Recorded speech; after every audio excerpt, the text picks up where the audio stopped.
இந்திய கம்யூனிஸ்ட் கட்சி மார்க்சிஸ்ட் 24வது அகில இந்திய மாநாட்டின்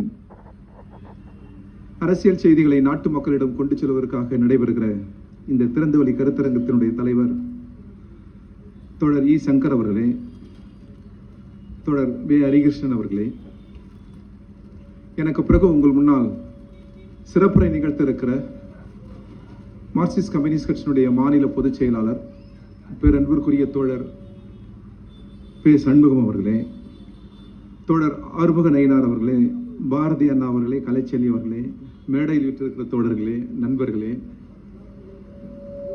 உங்கள் அனைவருக்கும் இந்திய கம்யூனிஸ்ட் கட்சியின் தமிழ்நாடு மாநில குழுவின் சார்பில் முதலில் வணக்கத்தை நான் தெரிவித்துக் கொள்கிறேன்.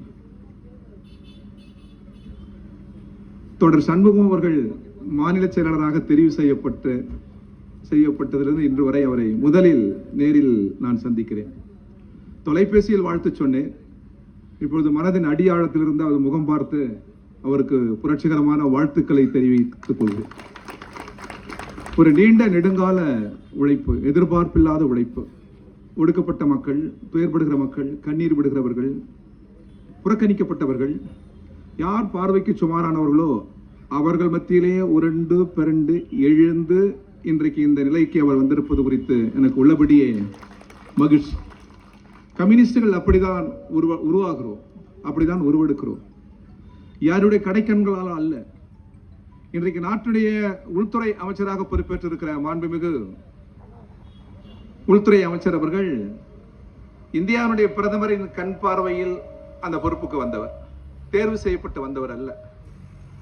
நம்மால் சொல்ல முடியும், கம்யூனிஸ்டுகள் மட்டுமே தங்கள் மாநாடுகளில் தங்கள் பொறுப்பாளர்களை தேர்வு செய்கிறார்கள். அந்த உயர்ந்தபட்ச ஜனநாயகத்தை இன்று வரை இந்திய அரசியலில் 100 ஆண்டுகள் அதை நாங்கள் கடைபிடிக்கிறோம். இன்னும் வரும் ஆண்டுகளிலும் நாம் அதை கடைபிடிப்போம். இது உட்கட்சி ஜனநாயகத்தினுடைய உச்சம். தொடர்களே, நண்பர்களே, எனக்கு பின்னர் மாநில செயலாளர் பேசியிருக்கிறார். அவர் அதிக நேரம் எடுத்து பேசிட்டோம். நான் மிக சுருக்கமாக பேச விரும்புகிறேன். ஒரு தலைப்பில் பேசுவது என்பது மிக சிறப்பு. அதிலும் இன்றைக்கு பாசிச சக்திகளை முறியடிப்பதற்கான ஒரு கருத்தியலை மக்களிடம் உரையாடலாக கொண்டு செல்ல வேண்டும் என்கிற நோக்கத்தோடு தான் இங்கே இந்த தலைப்பு எனக்கு தரப்பட்டிருக்கிறது. நண்பர்களே, இந்தியா ஒரு உலகத்தில் வேற எந்த நாட்டிலும் இல்லாத ஒரு மிக சிறந்த ஜனநாயகத்தை நாம் கொண்டிருக்கிறோம். உலகத்தில் எந்த நாட்டை ஒப்பிட்டாலும் ஒரு நாடாளுமன்ற ஜனநாயகம், நம்முடைய நாடாளுமன்ற ஜனநாயகம் மிகச் சிறப்பானது. இதன் பொருள் இந்திய சமூக அமைப்பை நாம் அங்கீகரிக்கிறோம் என்பதல்ல.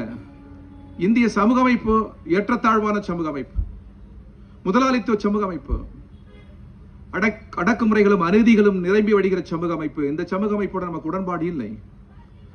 ஆனால் இந்திய அரசியல் சாசனம், இந்திய நாடாளுமன்ற ஜனநாயகம், இந்தியாவுடைய பன்முகம், இந்தியாவுடைய சார்பின்மை, குறிப்பாக மதச்சார்பின்மை என்று இவற்றையெல்லாம் சேர்த்து பார்க்கிற போது இது உள்ளபடியே ஒரு அற்புதமான நாடு. உலகத்தில் எந்த நாடும் வரலாற்று வழியில் இவ்வாறு தானே உருவாகி வந்ததில்லை. உதாரணத்துக்கு சீனாவை சொல்லலாம், இந்தியாவை சொல்லலாம். மற்ற நாடுகள் உருவாக்கப்பட்ட நாடு. அமெரிக்கா செவ்விந்தியர்களின் பூமி. அது படையெடுத்து அபகரிக்கப்பட்டது. அருகில் இருக்கிற நாடுகளை எல்லாம் படையெடுத்து இணைத்துக் கொண்டார்கள். ரஷ்யா போன்ற நாடுகள் இருந்து சில மாநிலங்களை விலைக்கு வாங்கினார்கள். அப்படி உருவானது அமெரிக்காவே. ஆனால் வரலாற்றில் தொன்மை வழியில் கங்கை சமவெளி, சிந்து சமவெளியில் இருந்து அலெக்சாண்டர் படையெடுப்பு, ஆரியர் படையெடுப்பு, செங்கிஸ்கான் படையெடுப்பு, முகலாயர்களுடைய படையெடுப்பு என்ற அந்த படையெடுப்புகளை எதிர்த்து தேசிய இனங்கள் ஒன்றுபட்டு ஒரு தேசத்தை உருவாக்கிய நாடு உலகத்தில் மிக மிக அரிது. இந்தியா அப்படி உருவான ஒரு நாடு. இந்த நாட்டுடைய பன்முகம் வெறும் அரசியல் சாசனத்தால் மட்டுமே உருவானதல்ல, வரலாற்று வழியில் உருவானது. நீண்ட நெடுங்காலம், பல நெடுங்காலம் தேசிய இனங்களுடைய ஒற்றுமையால் உருவானது இந்தியாவுடைய பன்முகம். எனவே இந்தியாவுடைய கருத்தாக்கத்தில் முதலில் இருப்பது பன்முகம். இந்த பன்முகம் வரலாறு நமக்கு அளித்திருக்கிறது. வரலாற்றில் தேசிய இனங்கள், நம்முடைய தேசிய இனங்கள் நமக்கு அளித்தது. இந்த ஒற்றுமைதான் கங்கை சமவெளி, சிந்து சமவெளி ஒன்றிணைத்தது. இந்தியாவுடைய நெருக்கத்தை, இந்தியா என்கிற பூகோள தோற்றத்தை அதுதான் துவக்கி வைத்தது. பிறகு பிரிட்டிஷ் ஏகாதிபத்தியம் இந்தியாவை உருவாக்கியது. பிறகு இந்திய விடுதலை போர் அதை கட்டமைத்தது. இன்றைக்கு இந்திய நாடாளுமன்றம் இந்தியாவை கட்டமைத்திருக்கிறது. இந்தியா உருவானுடைய சுருக்கமே இதுதான். இன்றைக்கு இந்தியா என்று சொன்னால் இந்தியாவை எப்படி பார்க்கிறார்கள்? பன்முகம். அதான் இந்தியாவுடைய கருத்தாக்கத்தில் உச்சம். இவ்வளவு மொழி பேசுகிற மக்கள் உலகத்தில் இல்லை. இவ்வளவு மதங்களை கொண்ட நாடு உலகத்தில் இல்லை. இவ்வளவு கலாச்சார வேறுபாடுகளை கொண்ட நாடு உலகத்தில் இல்லை. அத்தகைய அற்புதமான பூமியாக இந்த பூமி இருக்கிறது. பன்முகத்தின் உச்சமாக இந்த பூமி இருக்கிறது. யாரையும் இது வரவேற்கும். அலெக்சாண்டரிடம் இந்த நாடு தோற்றது. செங்கிஸ்கான் நடந்த நாடு தோற்றது. முகலாயர் நடந்த நாடு தோற்றது. பிரிட்டிஷ் ஏகாதிபத்தியத்திடம் இந்த நாடு தோற்றது. ஆனால் தோற்றவர்கள் இங்கே இல்லை. ஆனால் தோற்கடிக்கப்பட்ட இந்தியா இருக்கிறது. அதான் உலகத்தின் உச்சமாக இன்றைக்கு வாழ்ந்து கொண்டிருக்கிறது.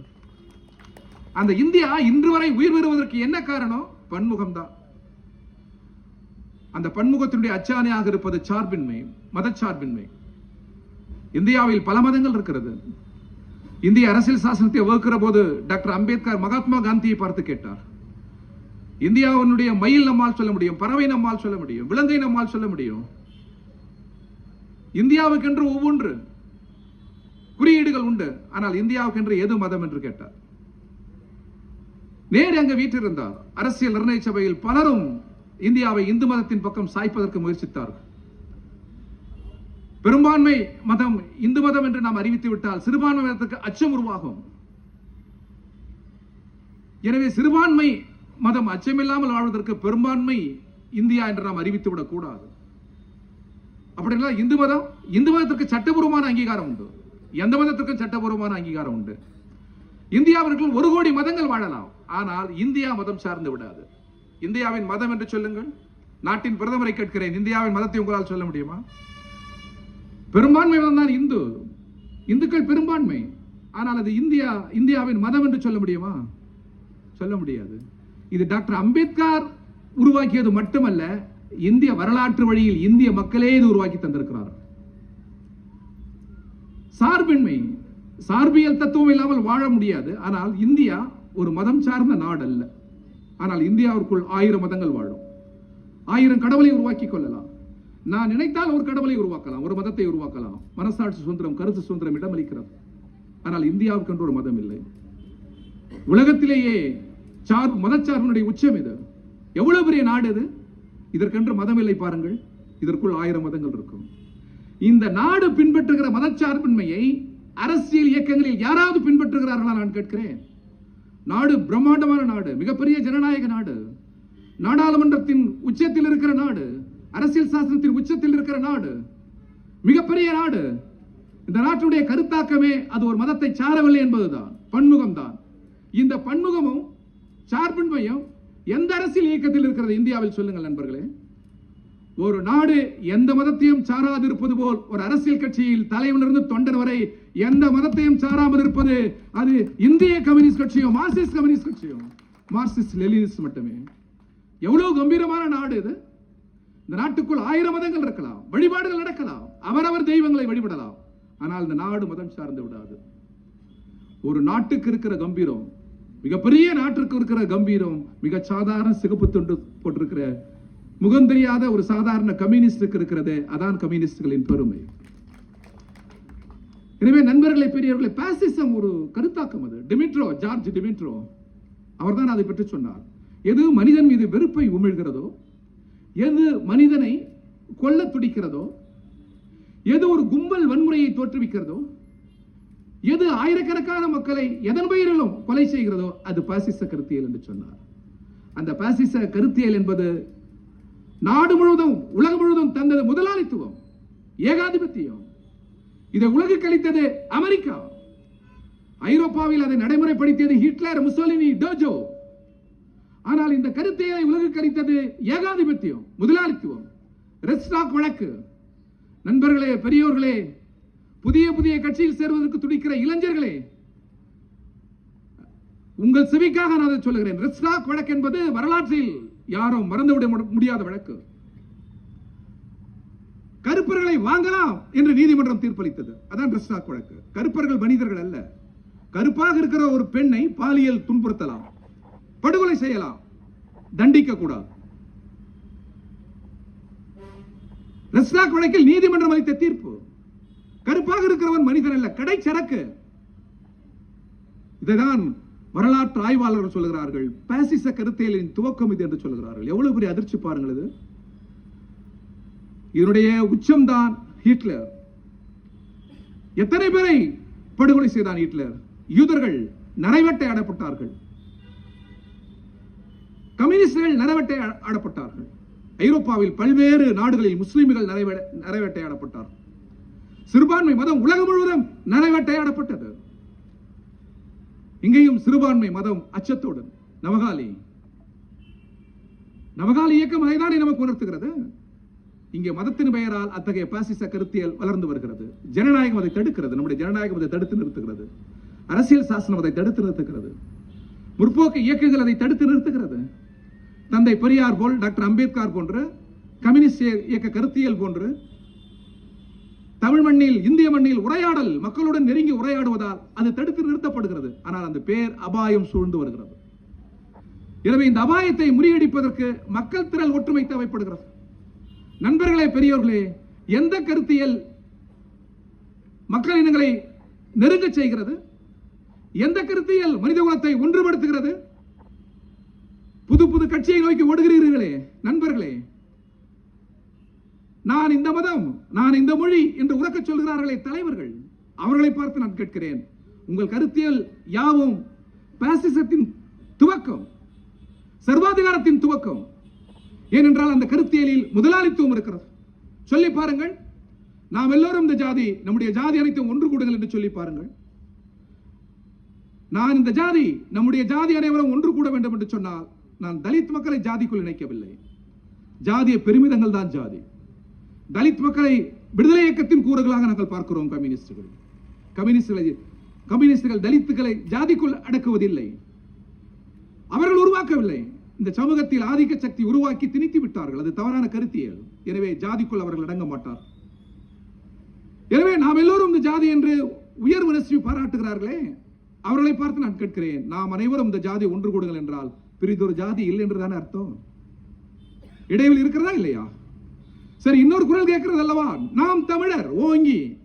சரி, நாம் தமிழர், நான் தமிழர், என் மனைவி மலையாளி, இரண்டுக்கும் பிறந்திருக்கிற குழந்தை குடும்பமே பிளவுபடுவது பார்த்தீர்களா? என்னுடைய பையன் அமெரிக்காவுக்கு சென்று, லண்டனுக்கு சென்று அங்கு ஒரு பெண்ணை திருமணம் செய்து இங்கே இருக்கிறான். நான் தமிழ், மலையாளி, அவன் ஐரோப்பா. நான் தமிழர் என்று உறக்க சொன்னால் தமிழ் மொழி செவ்வியல் மொழி, உலகத்தில் ஈடு இணையற்ற மொழி, அனுசரிப்பு மொழி. எனவேதான் தமிழ் வாழ்கிறது. தமிழ் கதவடைத்துக் கொள்வதில்லை. பிற மொழியுடன் உறவாடுகிற காரணத்தினால், தமிழிடம் அனுசரிப்பு இருப்பதால் தமிழ் வாழ்கிறது. தமிழ் உயர்வு, தமிழ் நமது உயிருக்கும் மேல், அது வேறு. ஆனால் நான் தமிழர் அப்படின்னு சொன்னால் நான் மலையாளி அல்ல. இடைவெளி இருக்கிறதா இல்லையா? அங்கு பகுத்தறிவுக்கும் அறிவியலுக்கும் இடம் இருக்கிறதா? நாம் தமிழர் சகோதரர்களே, பேசுகிற நான் பேசும் மொழியால் தமிழன், நான் தமிழன், தமிழர்கள் ஒன்று கூடுங்கள் என்று சொன்னால் பிற மொழி பேசுகிறவர்கள் ஒரு இடைவெளி இருக்கிறதா இல்லையா? சரி, நாம் இந்துக்கள், நாம் அனைவரும் இந்துக்கள், சொல்லி பாருங்கள், நான் இஸ்லாமியர் அல்ல. இடைவெளி இருக்கிறதா இல்லையா? சரி, நாம் அனைவரும் இந்தியர், சொல்லி பாருங்கள், பாகிஸ்தான் அல்ல. இடைவெளி இருக்கிறதா இல்லையா? சரி, மோஸ்ட் சிவிலைஸ்டு ஐரோப்பியர்கள், வளர்ந்தவர்கள், கல்வி அறிவில் உச்சம், அது உலகத்தின் தோட்டம், நாம் அனைவரும் ஐரோப்பியர்கள், சொல்லி பாருங்கள், ஆப்பிரிக்கா அல்ல. இடைவெளி இருக்கிறதா இல்லையா? நண்பர்களே, படித்த நண்பர்கள், பல்வேறு அரசியல் இயக்கங்களில் இருக்கிற நண்பர்கள், எந்த இயக்கத்தில் சேரலாம் என்று சிந்திக்கிற இளைஞர், உங்களுக்காக சொல்லுகிறேன், நீங்கள் எந்த முழக்கத்தை முன்வைத்தாலோ அதில் மனித குலத்தை பிரிக்கிற இடைவெளி இருக்கும். 1848 ஜெர்மனியில் பிறந்த மார்க்சும் எங்கெல்ஸும் கருத்தால் கரத்தால் உழைக்கிற உலக நாடுகளின் தொழிலாளர்களே ஒன்று கூடுங்கள் என்று சொன்ன அந்த முழக்கத்தில் பிளவு இருக்கிறதா? இது போன்ற ஒரு அறிவியல் முழக்கம் உண்டா நண்பர்களே? இது போன்ற ஒரு பகுத்தறிவு முழக்கம் உண்டா? கருத்தால் கரத்தால் உழைக்கிற உலக நாடுகளின் தொழிலாளர்களே ஒன்று கூடுங்கள். நீங்கள் இழக்க இருப்பது அடிமை சங்கிலி, அடைய இருப்பது பொன் உலகம். நீதான் உழைக்கிறாய், நீதான் இந்த உலகை படைக்கிறாய், எனவே நீதான் ஆள வேண்டும். இந்த முழக்கம் ஜாதியை தாண்டும், மதங்களை தாண்டும், கண்டங்களை தாண்டும், நாடுகளை தாண்டும். பாசிசத்தை முறியடிப்பதற்கு ஒற்றுமைதான் அதற்கான பலமான ஆயுதம் என்றார் டிமிட்ரோ. இதைவிட ஒற்றுமை ஆயுதம் ஒன்று இருக்க முடியுமா நண்பர்களே? எனவே இந்த பாசிச பேர் அபாயம் நமக்கு தெரியும். இன்றைக்கு இந்தியாவுடைய நாடாளுமன்ற ஜனநாயகத்தை யார் முடக்குகிறார்கள்? அவர்கள் தான் பாசிச கருத்தியலில் இருக்கிறவர்கள். டாக்டர் அம்பேத்கர் இந்தியாவுடைய 4 தூண்களில் 2 தூண்களை விசேஷமாக நிறுவினார், சிறப்பாக நிறுவினார். ஒன்று, விவாத முறை இன்றைய எதிர்க்கட்சி. இன்றைக்கு இருக்கிறதா விவாத முறை? எதிர்க்கட்சிகளை கலந்து ஆலோசிக்கிறாரா நாட்டின் பிரதமர்? விவாத முறைகள் நாடாளுமன்றத்தில் இருக்கிறதா? நாடாளுமன்றம் என்பது என்ன? அது ஒரு உரையாடல் அரங்கம், ஜனநாயகத்தை வளர்க்கிற இடம். நேர் எதிர்கருத்துகளுக்கு வாய்ப்பளிக்க வேண்டும். கம்யூனிஸ்டை பற்றி நீங்கள் சொல்கிறீர்கள். இதை நாம் சொன்னால் உடனே, ஒரு உயர்ந்த அரசியலை பேசினால் உடனே என்ன சொல்கிறார்கள்? 15 கோடி 10 கோடி. பேசுகிற அரசியலுக்கும் இதற்கும் என்ன சம்மதம்? நம்மை கலங்கப்படுத்துவது. இந்த 15 கோடி 10 கோடியை வாங்கி நாங்கள் பங்கு போட்டுக் கொண்டோமா? இந்த மேடையில் என்று நான், இந்த கம்யூனிஸ்ட் மேடையில், இது நம்முடைய மேடை என்பதற்காக நான் சொல்கிறேன். நான் கூட 30-40 ஆண்டுகள் பொது வாழ்வு இருக்கிறேன். என்னை போன்றுதான் எல்லோரும் சார்பில் நான் சொல்கிறேன். எத்தனையோ கட்சி தலைவர்களை பார்க்கிறோம், அதிகாரத்துக்கு அருகில் நின்று அவர்களோடு உரையாடுகிறோம். ஒரு பொழுதும் ஒரு நொடியும் அந்த அதிகாரத்தை பயன்படுத்தியோ இல்ல செல்வ வளங்களை பயன்படுத்தியோ எங்களுக்கோ எங்கள் குடும்பங்களுக்கோ எங்கள் உற்றார் உறவினருக்கோ ஒருபோதும் எங்கள் தலை தாழ்ந்ததில்லை என்று எங்களால் கம்பீரமாக சொல்ல முடியும். இத்தனை ஆண்டுகால பொது வாழ்வில் 100 ஆண்டுகளில் கம்யூனிஸ்டுகள் அதிகாரத்தில் இருந்திருக்கிறோம். EMS துவங்கி நிருபன் சக்கரவர்த்தி வரை எங்காவது ஒரு ஊழல் உண்டா? 100 ஆண்டுகளில் 25 கோடி வாங்கியதாக இன்றைக்கும் சொல்கிறீர்கள். அரசியல் பேசினால் அதில் அடிக்கிறீர்கள் எங்களை. நாங்கள் இப்பொழுது வாங்குவதில்லை என்று முடிவெடுத்து விட்டோம். ஆனால் 150 கோடி 20 கோடி கார்பரேட் தந்த போது வேண்டாம் என்று சொன்னோமே, அதை பற்றி பேசுகிறீர்களா? EMS நம்புதி பாட் செல்வந்த குடும்பம் தனது சொத்துக்கள் அத்தனையுமே நாட்டுக்கு அளித்தார். சி ராஜேஸ்வராவ், புபேஷ் குப்தா சொத்துக்கள் அத்தனையும் நாட்டுக்கு அளித்தார்கள். கம்யூனிஸ்டுகள் இருக்கிற செல்வங்களை எல்லாம் கட்சிக்கும் நாட்டுக்கும் அளித்திருக்கிறானே தவிர ஒரு கம்யூனிஸ்ட் கூட நாட்டை கொள்ளையடித்து சொத்து சேர்த்ததில்லை. எனவே அரசியல் பேசுங்கள். எங்கள் பெயரில் போட்டு அவர்கள் செலவு செய்ததை எங்களை கலங்கப்படுத்துவதற்கு பயன்படுத்தக்கூடாது என்று நாங்கள் சொல்லுகிறோம். நாங்கள் பேசுவது ஒரு உயர்ந்த அரசியல். நாடாளுமன்ற ஜனநாயக நெருக்கடிக்குள்ளாகிவிட்டது. ஒரு மாநிலங்களில் ஒன்றியம் தானே இந்தியா. மொழி பேசுகிற மாநிலங்களின் கூட்டிசைவு இந்தியா. இந்தியா ஒரு திணிக்கப்பட்ட நாடு அல்ல, சட்டத்தால் கட்டாயமான உருவான நாடு அல்ல. மொழி பேசுகிற தேசிய இனங்களின் கூட்டிசைவு இந்தியா, மொழி வழி மாநிலங்களின் கூட்டிசைவு இந்தியா. அப்படின்னா அதனுடைய அதிகாரம் நீங்கள் குவித்துக் கொண்டால் அதுதான் பாசிசத்துக்கு வழிவகுக்கும். அந்த ஆபத்து கூடாது என்று எச்சரிப்பதற்காக நாங்கள் சொல்லுகிறோம். ஏனென்றால் பாசிசத்தை பேசுகிறவர்கள் அல்ல, அதை சந்தித்தவர்கள் நாங்கள்.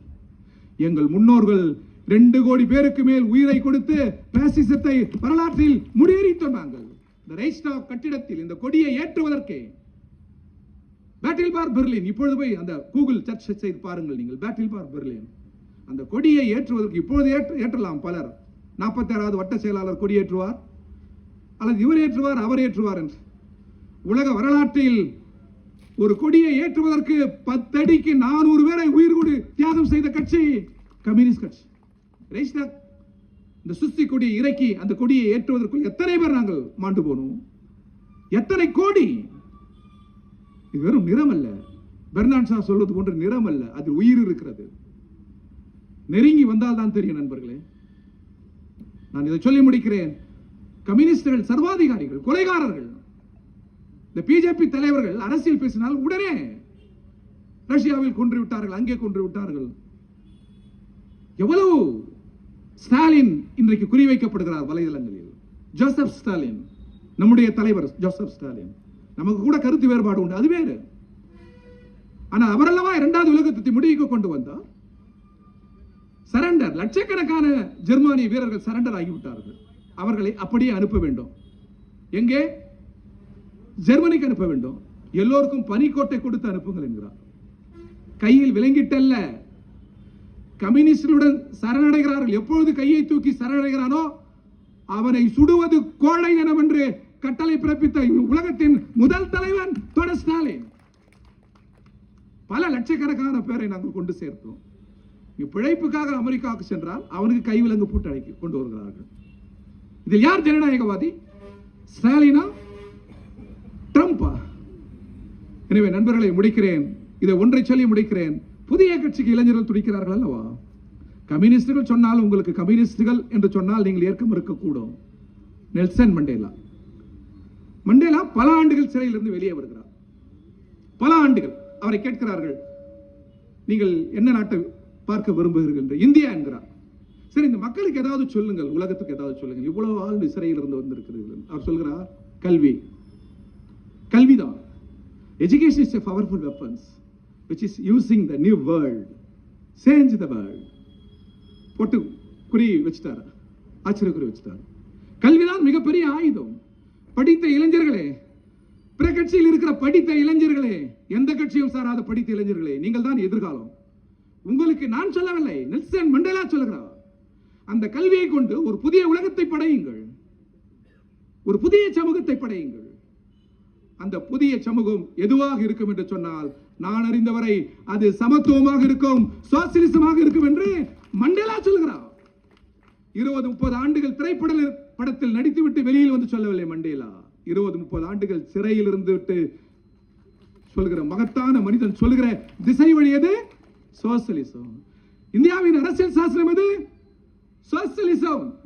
ஒரு நடிகர் தோன்றி வருவார், அல்லது இந்த இனத்தலைவர் தோன்றி வருவார், அவர்தான் இந்தியாவுக்கு வழிகாட்டுவார் என்று அல்ல. டாக்டர் அம்பேத்கர் போன்ற மேதைகள் இந்தியாவினுடைய வழிகாட்டுதல். நம்மோடு அவர் முரண்பட்டார் பல இடங்களில், ஆனால் நமது கொள்கையோடு உடன்பட்டார்.